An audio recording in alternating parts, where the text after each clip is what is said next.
अधिक मास 2026 सोमवती अमावस्या 2026. अधिक मासातील सोमवती अमावस्येच्या दिवशी पितृदोष दूर करण्यासाठी करा हा प्रभावी उपाय. सोमवती अमावस्येच्या दिवशी पर्टिनीला म्हणजेच धोबिनीला करा या वस्तूचे दान. सोमवती अमावस्येच्या दिवशी नंदेला द्या ही एक वस्तू. अखंड लक्ष्मी नांदेल.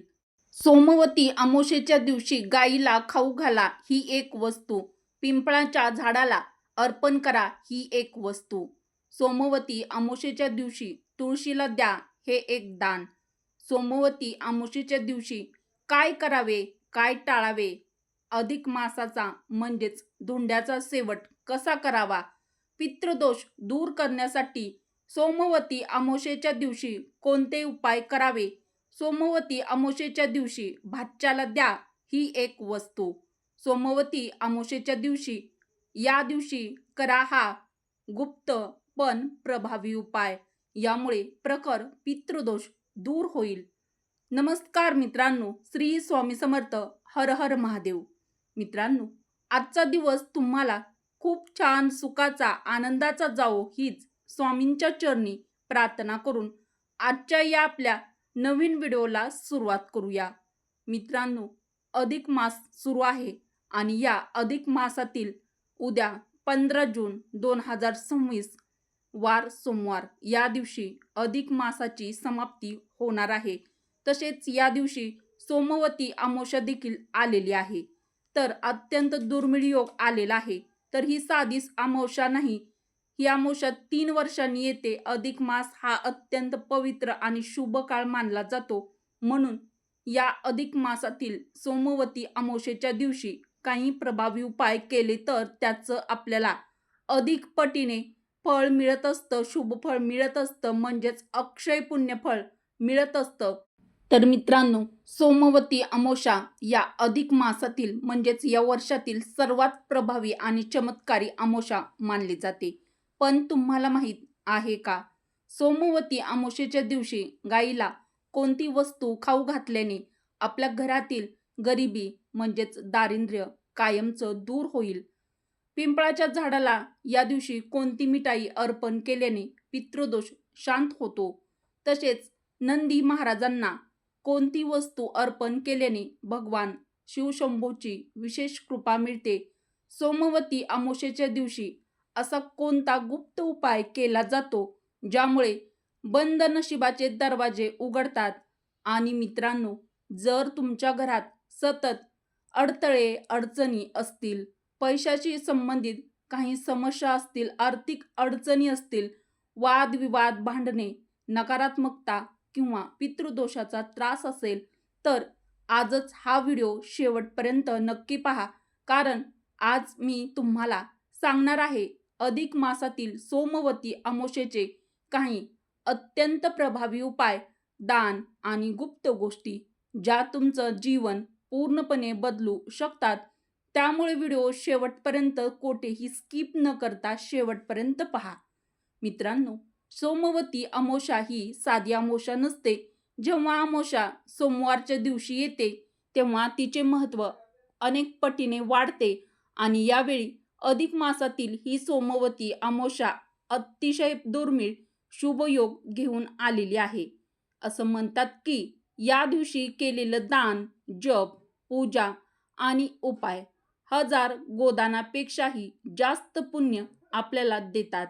म्हणूनच आज आपण जाणून घेणार आहोत गाईला कोणती वस्तू द्यावी, पितृदोष दूर करण्याचा प्रभावी उपाय काय आहे, पिंपळाच्या झाडाला काय अर्पण करावे, कोणत्या वस्तूचे दान केल्याने माता लक्ष्मी प्रसन्न होते आणि भगवान शिवाची कृपा मिळवण्यासाठी किंवा प्राप्त करण्यासाठी कोणता गुप्त उपाय करावा. म्हणून हा व्हिडिओ शेवटपर्यंत नक्की पहा आणि कमेंटमध्ये ओम नमः शिवाय किंवा जय श्रीकृष्ण नक्की लिहा. मित्रांनो, आता जाणून घेऊया सोमवती अमावस्येच्या दिवशीचे करावयाचे उपाय. मित्रांनो, आता जाणून घेऊया सोमवती अमावस्येच्या दिवशी तुळशी मातेला कोणती वस्तू अर्पण करावी. तर आपल्या हिंदू धर्मशास्त्रानुसार अधिक मासातील सोमवती अमावस्येच्या दिवशी तुळशी मातेला कच्चे दूध आणि थोडासा गूळ अर्पण करणे अत्यंत शुभ मानलं जातं. तसेच तुळशीसमोर तुपाचा दिवा लावून ओम नमो भगवते वासुदेवाय या मंत्राचा जप करा. असं केल्याने घरातील नकारात्मकता दूर होते, धनसंपत्तीत वाढ होते आणि माता लक्ष्मी व भगवान विष्णूंची विशेष कृपा प्राप्त होते. विशेषतः या दिवशी तुळशीची 11 किंवा 108 वेळा परिक्रमा केल्यास घरात सुख, समृद्धी आणि शांतता कायम राहते असं मानलं जातं. मित्रांनो, आता पुढील उपाय पाहूया. तर सर्वात महत्त्वाचा हा उपाय गायीशी संबंधित आहे. हिंदू धर्मात गायीला गोमाता म्हणजेच माता मानलं जातं. गायीमध्ये 33 कोटी देवी देवतांचा वास मानला जातो. सोमवती अमावस्येच्या दिवशी गायीला अन्नदान करणे अत्यंत पुण्यदायी मानलं जातं. या दिवशी तांदळाचे पीठ आणि पिठी साखर मिसळून गायीला खाऊ घाला किंवा तुम्ही तुमच्याकडे जर अनारसे असतील तर ते देखील खाऊ घालू शकता व तिच्या चरणांना स्पर्श करून आशीर्वाद घ्या. असं केल्याने घरातील आर्थिक अडचणी दूर होतात, मानसिक तणाव कमी होतो आणि माता लक्ष्मीची कृपा घरावर कायम राहते. मित्रांनो, सोमवती अमावस्येच्या दिवशी नंदी महाराजांना कोणती वस्तू अर्पण करायची आहे, चला जाणून घेऊया. मित्रांनो, सोमवती अमावस्येच्या दिवशी एखाद्या शिव मंदिरामध्ये जाऊन नंदी महाराजांच्या कानात आपल्या मनातील म्हणजेच तुमच्या मनामध्ये जी काही इच्छा आहे तर ती इच्छा तुम्हाला बोलून दाखवायची आहे कानामध्ये आणि त्यांना हिरवे मूग किंवा बेलपत्र अर्पण करा. असं मानलं जातं की नंदी महाराज थेट भगवान शिवापर्यंत तुमची प्रार्थना पोहोचवतात आणि त्यामुळे मनोकामना लवकर पूर्ण होतात. आता जाणून घेऊया पितृदोष दूर करण्याचा अत्यंत प्रभावी उपाय. जर तुमच्या घरात सतत अडथळे येत असतील, कामं होत नसतील, पैशाची कमतरता असेल तर हा उपाय तुम्ही सोमवती अमावस्येच्या दिवशी आवर्जून नक्की करा. तर मित्रांनो, आता पुढील उपाय बघूया. सोमवती अमावस्येच्या दिवशी पिंपळाच्या झाडाला कोणती वस्तू अर्पण करायची आहे. सोमवती अमावस्येच्या दिवशी सकाळी पिंपळाच्या झाडाला जल आणि दूध अर्पण करा. त्यानंतर 5 प्रकारची मिठाई देखील अर्पण करून ओम नमो भगवते वासुदेवाय या मंत्राचा जप करा. मग पिंपळाच्या झाडाची 108 वेळा परिक्रमा करा. असं केल्याने पितर म्हणजेच आपले पूर्वज प्रसन्न होतात आणि पितृदोष कमी होतो आणि घरात सुख, समृद्धी, आनंद वाढतो. मित्रांनो, पिंपळाच्या झाडाला अर्पण करण्यासाठी तुम्ही बेसन लाडू, पेढे किंवा खीर अतिशय शुभ मानली जाते. तसेच सायंकाळी ईशान्य दिशेला तुपाचा दिवा लावा, त्यामध्ये थोडे केसर आणि लाल धागा टाका. हा उपाय घरात धनप्राप्ती आणि सकारात्मक ऊर्जा वाढवतो. मित्रांनो, जर तुम्हाला व्यवसायामध्ये अडचणी येत असतील तर पिंपळाखाली मोहरीच्या तेलाचा दिवा लावून ओम नमो भगवते नारायणाय या मंत्राचा 8 वेळा जप करा. मित्रांनो, श्रद्धा आणि विश्वासाने केलेले हे उपाय तुमच्या जीवनात चमत्कार घडवू शकतात. म्हणून या अधिक मासातील सोमवती अमावस्येला हे उपाय नक्की करा आणि भगवान शिवशंकर आणि माता लक्ष्मीची तसेच भगवान श्रीहरी विष्णूंची कृपा तुमच्या घरावर कायम राहो हीच सदिच्छा. तर मित्रांनो, व्हिडिओमध्ये पुढे जाण्याआधी व्हिडिओला एक लाईक अवश्य करा. मित्रांनो, आता सर्वात महत्त्वाचा उपाय बघणार आहोत. सोमवती अमावस्येच्या दिवशी पर्टिनीला म्हणजेच धोबिनीला द्या ही एक वस्तू. मित्रांनो, आता जाणून घेऊया सोमवती अमावस्येच्या दिवशी पर्टिनीला म्हणजेच धोबिनीला कोणत्या वस्तूचं आपल्याला दान करायचं आहे. तर ज्योतिषशास्त्रानुसार सोमवती अमावस्येच्या दिवशी एखाद्या गरजू पर्टिनीला पांढरे वस्त्र किंवा पिवळे वस्त्र देखील दान करू शकता.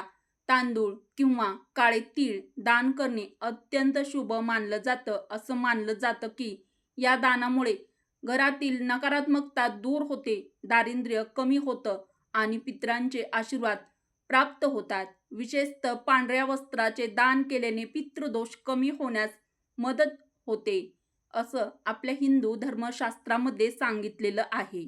मित्रांनो, आता जाणून घेऊया सोमवती अमावस्येच्या दिवशी भाच्याला कोणती वस्तू द्यावी. सोमवती अमावस्येच्या दिवशी आपल्या भाच्याला किंवा एखाद्या लहान मुलांना गोड पदार्थ, कपडे किंवा दक्षिणा म्हणजेच काही रुपये देणं शुभ मानलं जातं. असं केल्याने कुटुंबातील प्रेम वाढतं, घरात सकारात्मक ऊर्जा निर्माण होते आणि माता लक्ष्मीची कृपा कायम राहते. तर मित्रांनो, जर तुमचा भाचा जवळ नसेल तर काय करावे यासाठी कमेंट नक्की करा. मित्रांनो, आत्ता जाणून घेऊया धोंड्याचा शेवट कसा करावा. अनेक ठिकाणी अमावस्येच्या दिवशी धोंडा किंवा विशेष पूजा केली जाते. त्याचा शेवट करताना भगवान श्री हरी विष्णू आणि भगवान शिवशंकर आणि पितरांचे स्मरण करून दीपदान करावे. त्यानंतर गरजूंना अन्नदान करावे आणि नंतर घरातील सर्व सदस्यांनी भगवान श्रीहरी विष्णूंसमोर म्हणजे देवांसमोर हात जोडून सुख समृद्धीसाठी कुटुंबासाठी प्रार्थना करावी. मित्रांनो, आता जाणून घेऊया सोमवती अमावस्येच्या दिवशी काय करावे, काय टाळावे. तर या दिवशी सकाळी लवकर उठून स्नान करावे. भगवान शिव, भगवान श्रीहरी विष्णू आणि तुळशी मातेची पूजा करावी. पिंपळाच्या झाडाला जल अर्पण करावे आणि जर तुम्हाला शक्य असेल तर दान अवश्य करावं. तर दान तुमच्या ऐपतीप्रमाणे कमी जास्त प्रमाणामध्ये करू शकता. त्यामुळे पुण्यफळ प्राप्त होत असतं. पण लक्षात ठेवा, या दिवशी कोणाचाही अपमान करू नका. घरात भांडणं, विवाद करू नका. मांसाहार करणे टाळा. नकारात्मक विचार टाळा. कारण अमावस्येच्या दिवशी केलेले चांगले किंवा वाईट कर्म अनेक पटीने वाढून म्हणजेच अधिक पटीने फळ देत असतात असं मानलं जातं. आता शेवटी जाणून घेऊया प्रखर पितृदोष दूर करण्याचा गुप्त उपाय. सोमवती अमावस्येच्या दिवशी संध्याकाळी दक्षिण दिशेकडे तोंड करून उभे राहा. नंतर तुमच्या पूर्वजांचे म्हणजेच पितरांचे स्मरण करा. त्यानंतर पिंपळाखाली तुपाचा दिवा लावा आणि काळे तीळ, जल किंवा दूध पिंपळाच्या झाडाला अर्पण करा. ओम पितृदेवाय नमः या मंत्राचा 108 वेळा जप करा. असं केल्याने तुमचे पितर शांत होतात, पितृदोष कमी होतो आणि जीवनातील सर्व अडथळे अडचणी हळूहळू दूर होऊ लागतात. मित्रांनो, श्रद्धा आणि भक्तिभावाने केलेले उपाय नेहमी शुभफळ देत असतात. म्हणून अधिक मासातील या अत्यंत पवित्र सोमवती अमावस्येला हे काही प्रभावी उपाय नक्की करा आणि कमेंटमध्ये ओम नमः शिवाय किंवा जय श्रीकृष्ण नक्की लिहा. व्हिडिओ आवडला असेल तर व्हिडिओला एक लाईक अवश्य करा व मराठी रोहिणी किचन या आपल्या चॅनलला सबस्क्राईब देखील जरूर करा. व्हिडिओ जास्तीत जास्त तुमच्या मित्रपरिवारासोबत शेअर देखील नक्की करा. श्री स्वामी समर्थ. जय श्री हरी विष्णू. जय श्रीकृष्ण. हर हर महादेव. जय माता लक्ष्मी. व्हिडिओ शेवटपर्यंत पाहिल्याबद्दल